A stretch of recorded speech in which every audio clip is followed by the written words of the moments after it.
bago ko simulan, check muna natin to kasi baka mamaya mali eh. Ito 80-90-14 yung sukat ng gulong ko. Tingnan natin to. 80-90-14 yan, nakalagay naman dyan.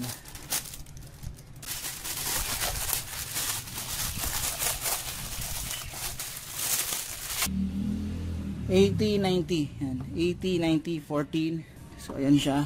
Tapos nakalagay kasi dyan, ano, 4 na digit lang. So 43-20. Yung 43E, yan yung weeks. Etong 20 yan yung year. Okay? So 43rd week yan ng 2020 ginawa. Ito iba yan, budget meal ko eh. 24-25-09. Di ko alam kung bakit. Pero all goods naman, wala namang problema. So, tatanggalin ko na yung pinaka-gulong nito. So, okay mga paps, ngayon ang gagawin natin, bago natin tanggalin yung pinaka-gulong yan, tanggalin muna natin yung pinaka-pito yung sa loob, okay? Tanggalin natin yan. Gamit kayo nito. Yan.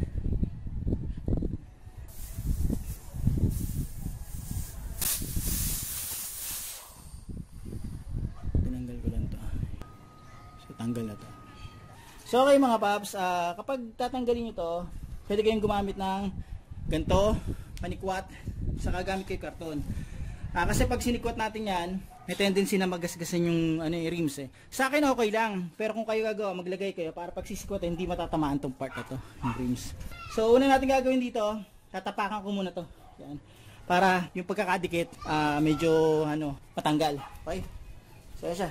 Tapakan natin.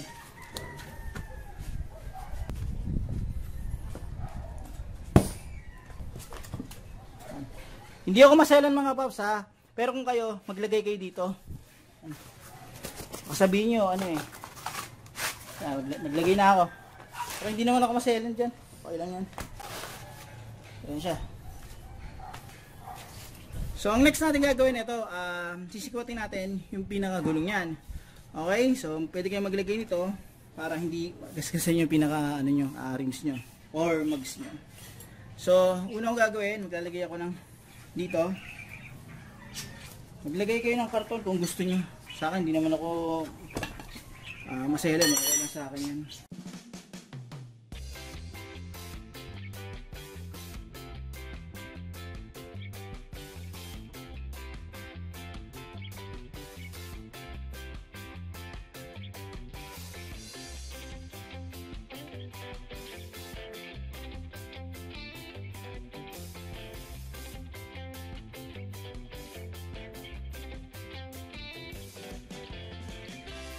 Yan siya mga paps.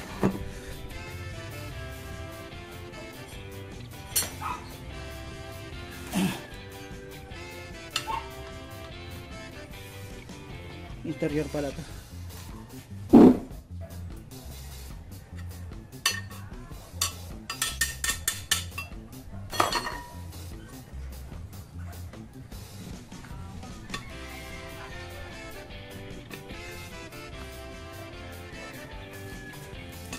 Interior pala to. Yan.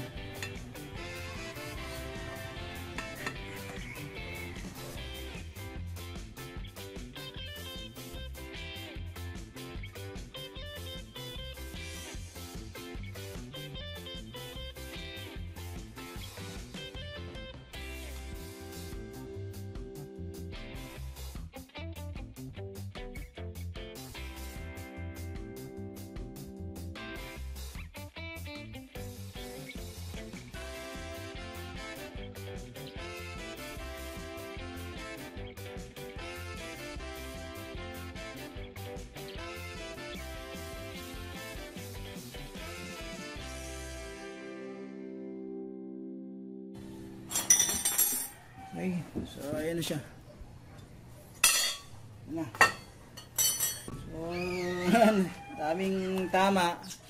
Pero okay lang kasi hindi naman ako maselan kaya okay lang sa akin to. Mahalaga sa akin mapagtan ko yung gulong. So susunod natin gagawin, lilinisin ko muna to. Lilinisin ko. Tapos ipapalit ko na to dito. Okay? So eto tubeless yung ipapalit ko ha. Tubeless.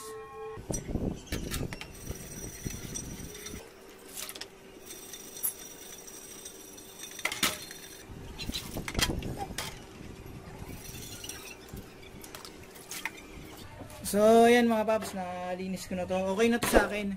Ngayon, baka may magtanong, bakit mo nilinis to, itong gilid?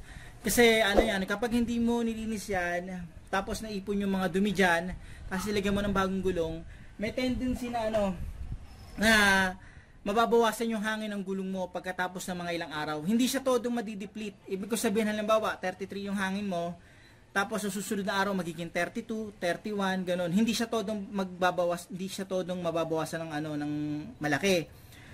Yung akalain mo, ang problema sa pito o kaya baka may butas, ang problema pala doon. Yan. Personal ko na experience yan mga paps. So, ito linisin yan. Yan. Yung gilid lang dito, importante yan. Okay? So, pagkatapos niya, pupunasan ko na to, tapos ilalagay ko na yung gulong. So, okay mga paps, ang susunod natin dito, ito, lalagyan ko muna to ng pito. Ayan. Ito na lang yung ilalagay ko. So, ayan siya.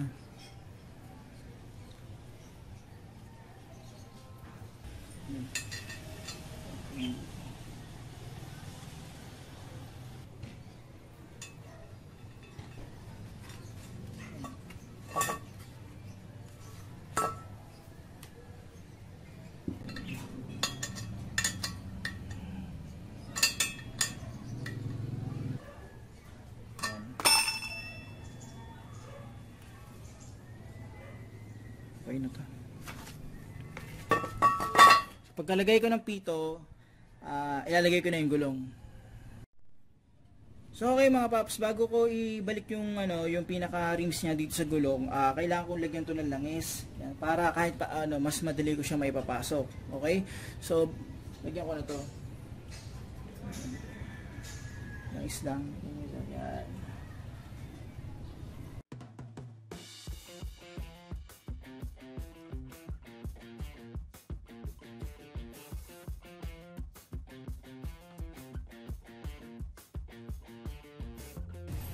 Pag nalagay ko na yung yung langis niya, ipapasok ko na yung rims dito sa gulong. Ngayon, tatandaan niyo yung yung rotation. Okay? So itong rotation ito, pag ganoon, ayan siya. Ito yung rotation niya. So ito, papasok ko na yun dito. So ganyan lang siya. Ayan. So yung tapak-tapakan.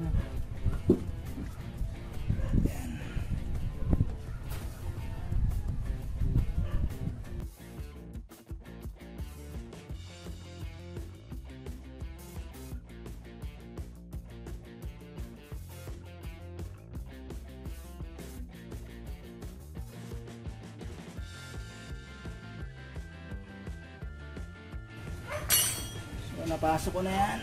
Ayan. Ito na siya. Tapos, sa kabila naman.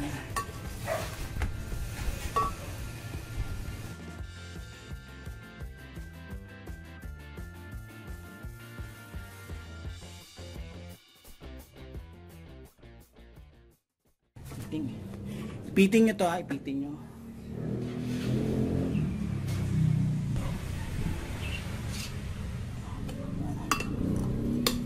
Pasok ko muna maayos.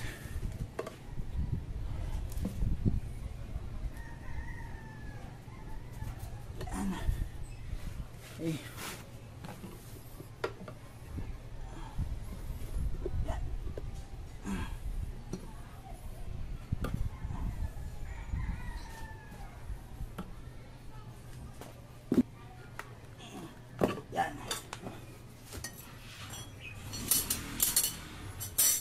So, okay na. Pag napasok ko na yan, hahanginan ko na to. Okay, hahanginan ko na siya.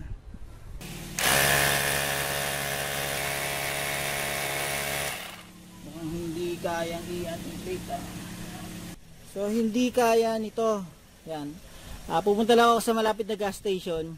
Hahanginan ko to.